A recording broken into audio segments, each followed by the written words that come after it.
Alright, let's see how this goes. Let's see how this goes.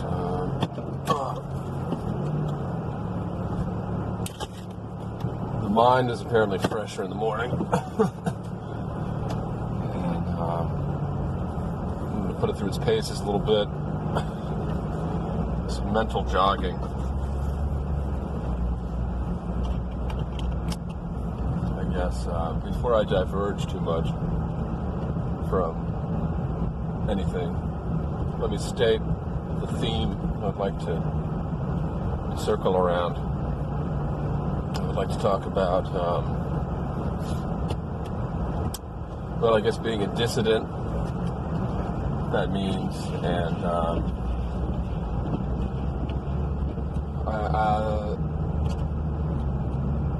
what Rupert referred to as kind of bravery, posturing, or however it goes. Some kind of millennial phraseology. I was listening to VDR rant. I just watched Paul Talk's 1 minute video about Luke Ford.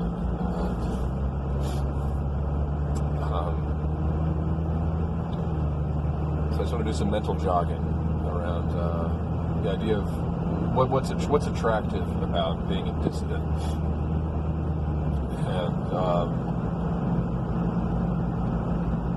and what's the right relationship, maybe,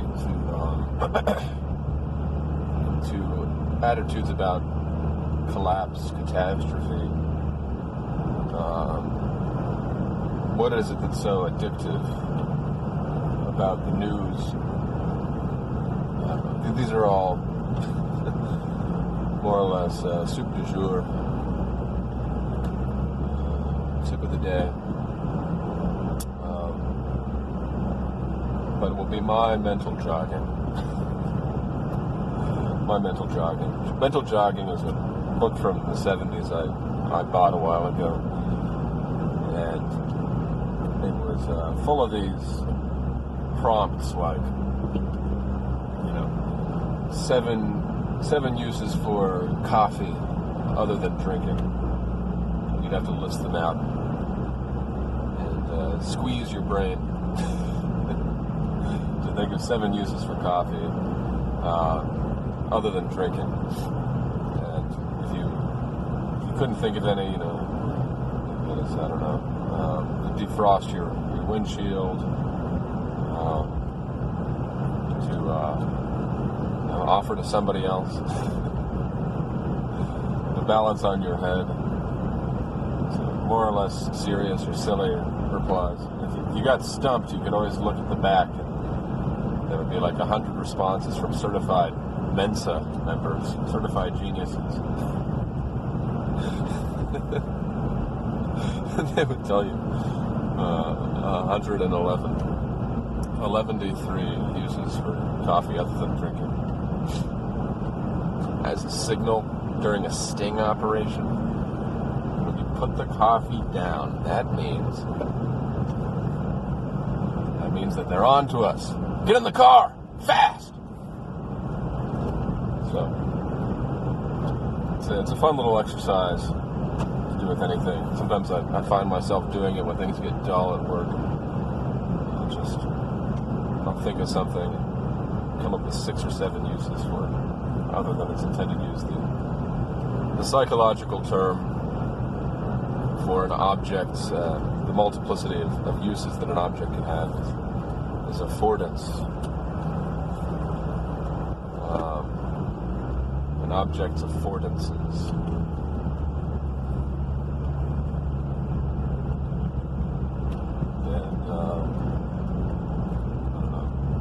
And that thought didn't really go anywhere.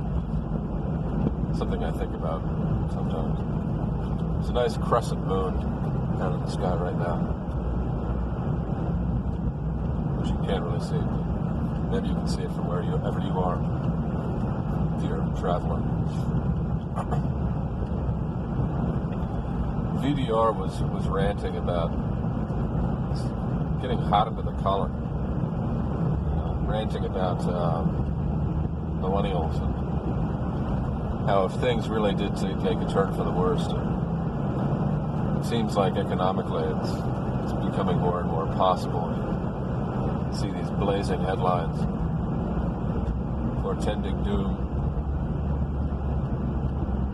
foretelling doom, whichever, however.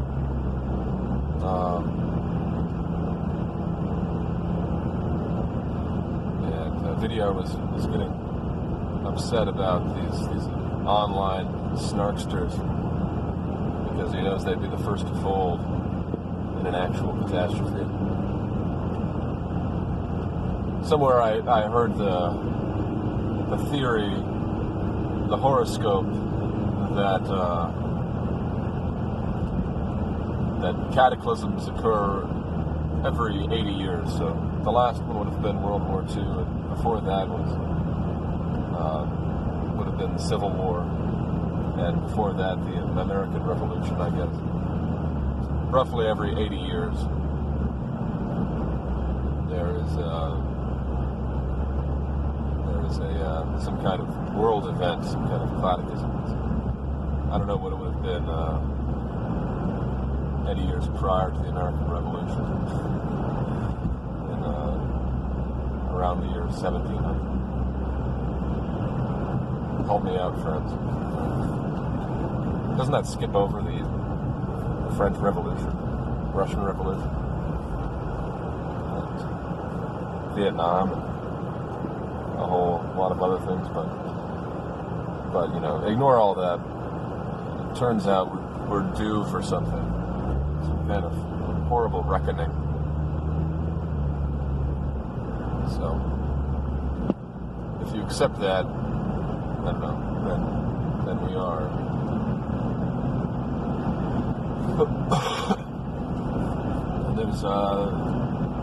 There's something real to that, but there's also something tantalizing about it. And there's something about being a dissident which is sort of tantalizing. There's a sort of excitement.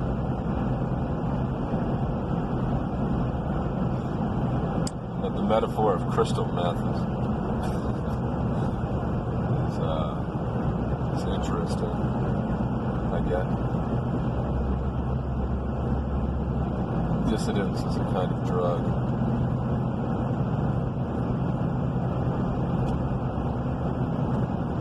A kind of high. You know, I remember Zizek was talking about dissident far-rightism as a game of Pokemon Go. It's similar to a game of Pokemon Go, where you're out with your Pokedex out in the world and you're spotting Pokemon at various GPS coordinates. But there's nothing there, but you're spotting it with your smartphone. Now that is similar to the way a dissident worldview can gamify your everyday experience. There's nothing there, but you look for clues, and it makes the humdrum, otherwise banal quality of everyday life exciting. You get to style yourself as a little Sherlock Holmes, figuring things out, putting the pieces together. And I don't want to just have derision for that. I mean, I do that in different ways. Try to make sense of things.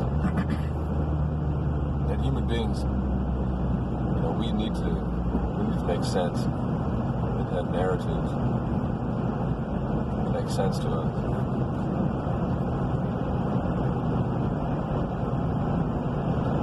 What has happened, perhaps, and I discussed this in my last video, which I got sheepish about it, made in private. Just because I was being a bit of a goofball, and I just got shy about it. I'm I'm losing a little bit of my sensitivity about whether or not videos go on or stay off. I used to agonize about that. Finding more solidity, more peace, which is kind of doing this video thing. Letting the chips fall where they may. Not overanalyzing it. Maybe I processed it successfully. Maybe all that agonizing and all that processing paid off. Carte blanche to post or to not post. Not scrape too obsessively through the lint trap of my own mind.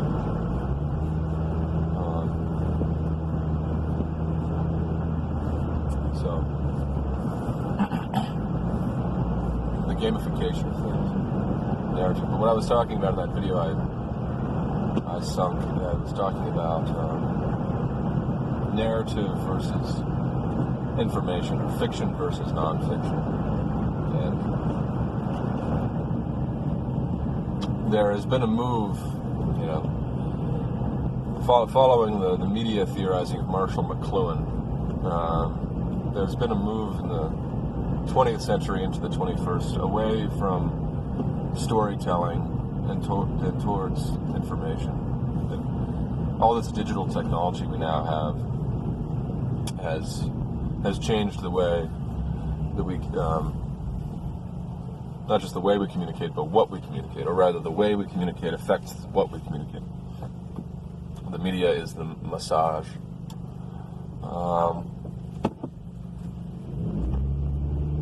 And so when, in the 20th century, when they wanted to sell you something, they'd make a commercial on television. You can do this much more easily. The little Keebler elves, they'd be cooking up cookies.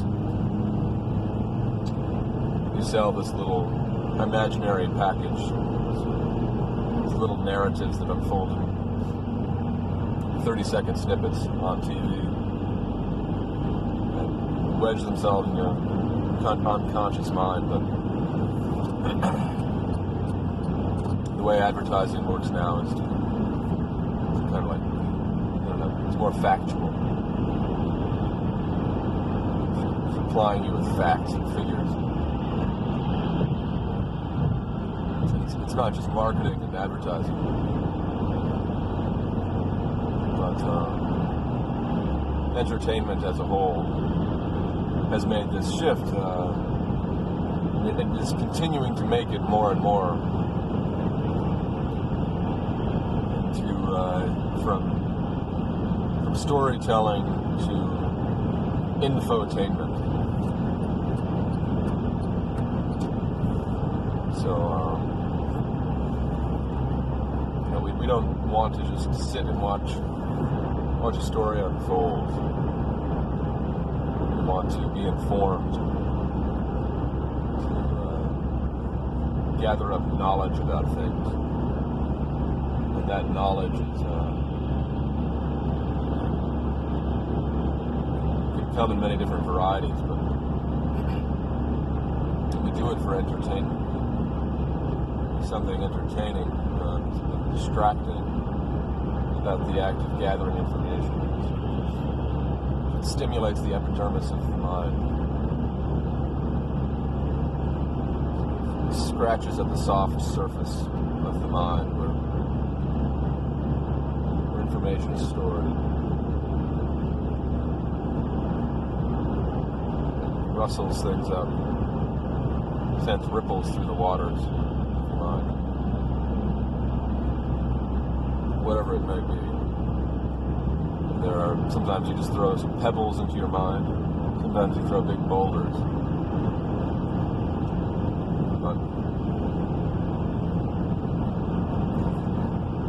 But there's a question of what is lost in that movement and what is gained.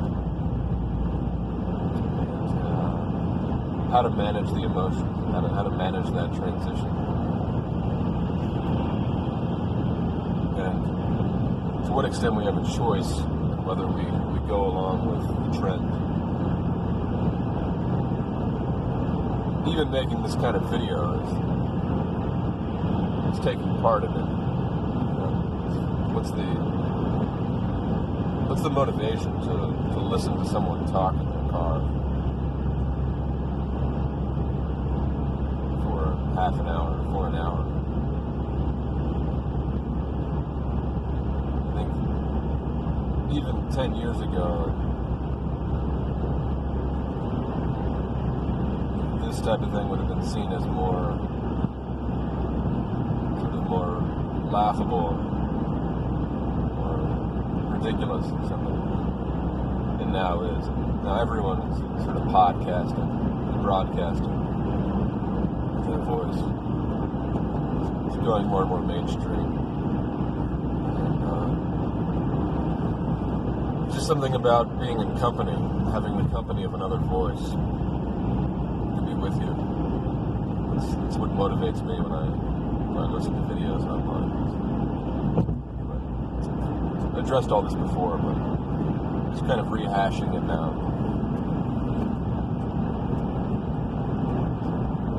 As a way of maybe getting a little deeper into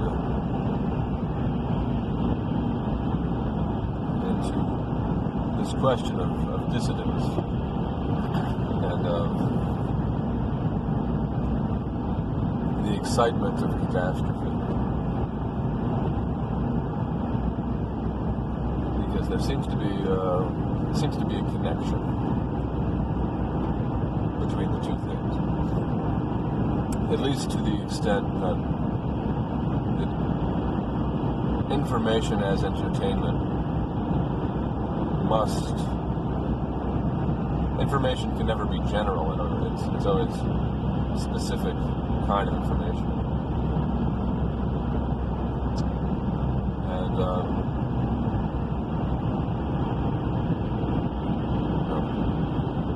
unlike narrative, like stories which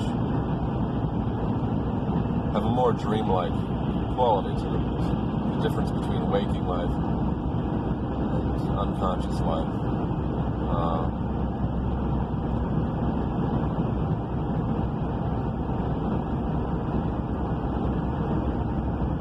Which isn't to say that stories can't have a negative effect, but just that it's more subliminal.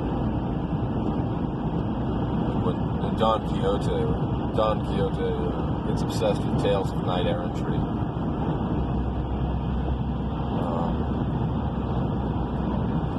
Becomes a knight. He goes mad through the influence of stories. Which is notably the first real novel, Don Quixote. The novel was born out of this recognition of how stories play this somewhat ambiguous, sometimes sinister role in our lives.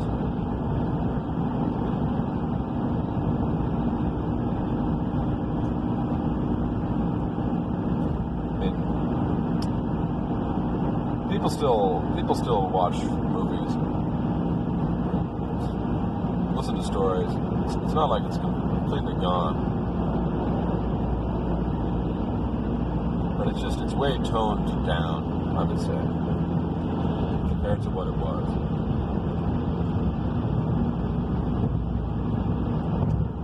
The role it plays, maybe I'm wrong on this.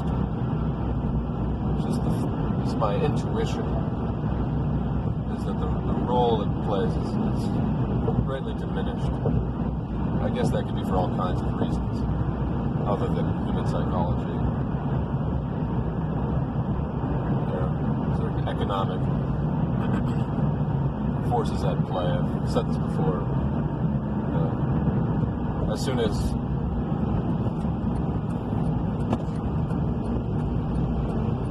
the majority of profits started coming in from overseas, as soon as it became a kind of a global financial venture, the movie, circa 1999 or so, quality of the stories went down.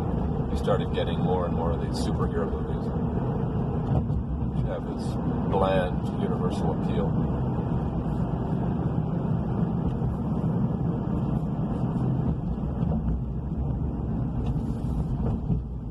But in the 90s, you still had this huge glut of, I don't know, it's like a lot of courtroom dramas, and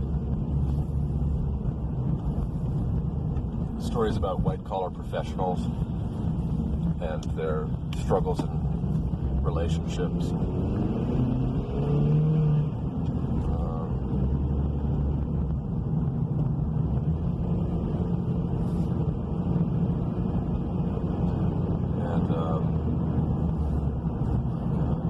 James Spader.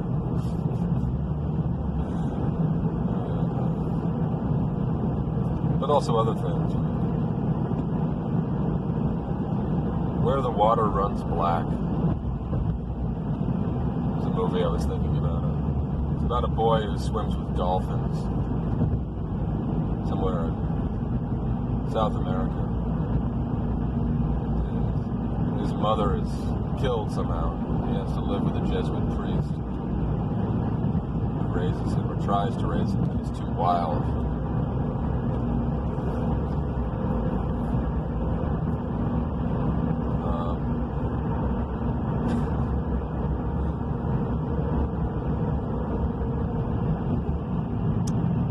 I'm a big fan of movies from the 90s. 90s and 80s. I like movies from all times. That's sort of the sweet spot for me.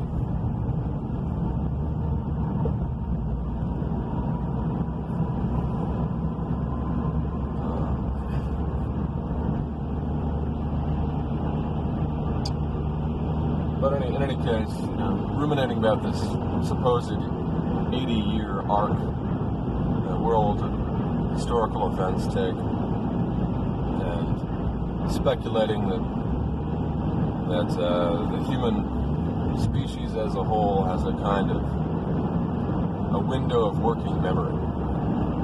When you give out IQ tests, which I had to do at one point, study these things, there are measures of your working memory, which is like how many configurations of triangles and squares you can hold in your mind for a given span of time. I forget exactly how it works. But it's, from your own experience, anyone can tell that things slip in and out of the mind. When you practice meditation, it's all about trying to pay attention to the way and how things slip in and out of the mind. A lot of meditation focuses on the breath, but the breath as a kind of metaphor for the inhaling and exhaling mind. It takes in things, sends out things. Sometimes it pants, sometimes it giggles.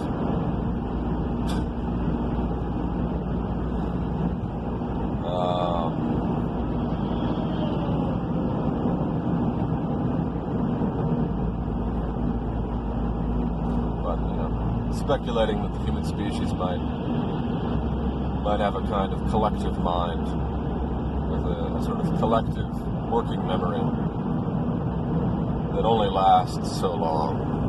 So, whether it's 80 years or however long, it's like however long it takes for the generation that experienced something to die off, generation to have forgotten what was passed down, to therefore be in need of learning some kind of similar lesson once again.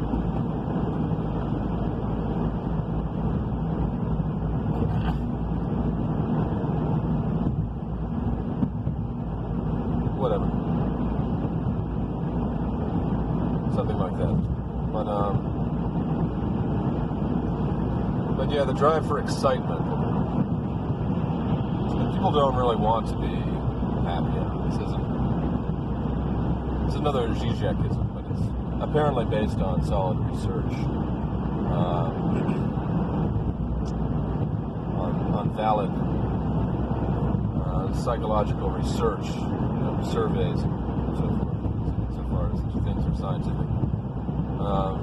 But apparently, people were happiest in, I forget where it was. Maybe it was some kind of Soviet thing they did. There was some kind of population, suffice it to say, that didn't have too much and didn't have too little. I think it was some kind of Soviet country.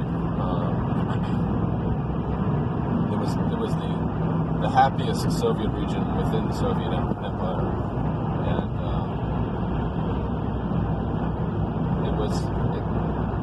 because the reason this particular region was happiest was that it had a proximity. It had the right proximity, sort of the Goldilocks zone of proximity to what would be considered paradise. I guess East Germany would have been considered communist paradise, but not in East Germany because then you could see how flawed it was or whatever. But being in close enough proximity to the thing that it seems achievable, basically. People are at their happiest. This is why Zizek says he's against happiness. People are at their happiest, their most happening happiness, when they feel themselves to be close enough in proximity to their goals that such things seem achievable, but not so close to them that they, in fact, achieve them and divest them of their fetishistic value, of their symbolic value. A lot of people who achieve fame and success will write about how when they actually attain the thing, it's a hollow kind of experience. They've been chasing after this thing. Finally, they did it, and then it's gone. So if you want to whip up passion and feel the warmth, the glow of happiness, you have to kind of stay hungry. But you don't want to be so hungry that you feel yourself to be starving, that it's completely out of reach. So people kind of crave that sweet spot, but it's a funny kind of thing because the mind can't be aware that that's what's going on, or else you couldn't achieve it. You're sort of tricking yourself into getting into this state of tension with your object of desire. The mind is sort of engaged in this continual process of self-delusion. Trying to fool yourself into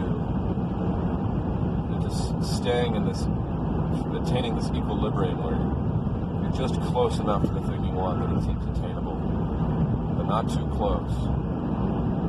We do this to ourselves. We kind of can't help it.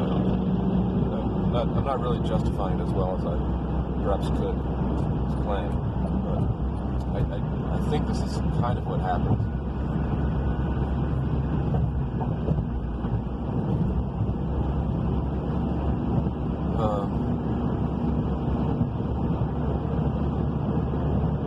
And so with respect to being a dissident or courting catastrophe,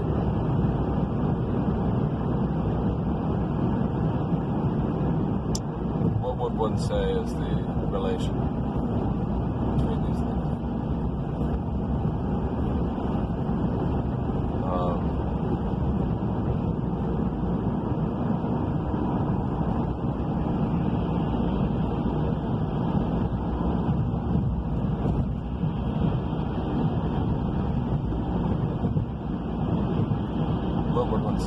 relationship. That when you are courting catastrophes, you don't actually want...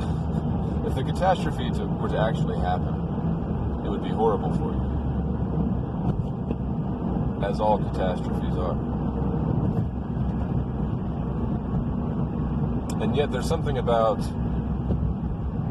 feeling like the catastrophe could happen.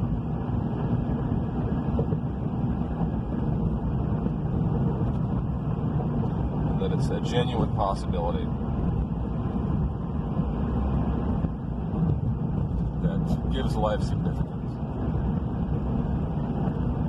Because if nothing bad can ever happen, that's what's duller than that. And so there's a kind of parallel relationship between happiness on the one hand and unhappiness. The bad and the good are kind of identical in that way. You kind of want to stay equidistant between those two extremes.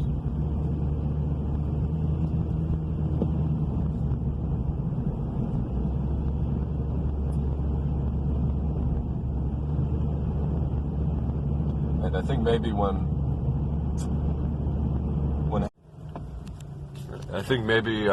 happiness seems unattainable, then